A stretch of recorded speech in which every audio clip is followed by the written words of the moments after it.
When I talk to people on the street about the housing crisis here in BC, a lot of people say it's because of foreigners, it's because of foreign investment, people are buying condos, or they say it's because of refugees. The refugees are coming here and they're stealing our housing away from us.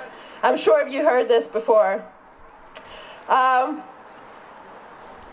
only is this like a very shallow understanding of the housing crisis that poses a kind of quick fix solution to a very deep and systematic problem, but we also think it's rooted in a kind of settler nativism, the idea that people who are already here are more entitled to housing than other people who have yet to arrive.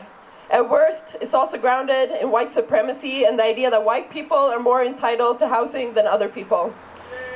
And so we here at the Occupation and Alliance Against Displacement, we're against this. Not only does it entrench and spread racism in our communities, as I'm sure you've all seen, but it also obscures the fact that Canadian wealth is wealth made from the dispossession of Indigenous people. It's stolen wealth, all wealth is. And the idea that there's foreign wealth and there's local wealth, it doesn't actually make sense.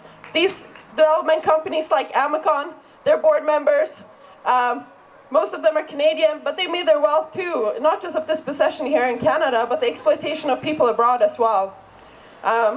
Mining in Canada and beyond.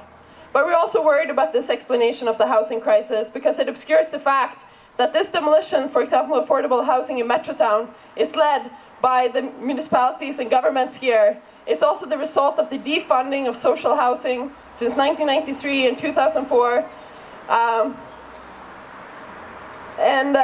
It covers also up the real solutions to the housing crisis, that we need the government to fund tax-based programs of housing. We need them to stop the demolition of affordable housing here in Metrotown, but also beyond. And here, as Ivan has helpfully written, in the longer term, the only solution is the abolition of private property and the end of settler-colonial property relations. And that's true. Yeah.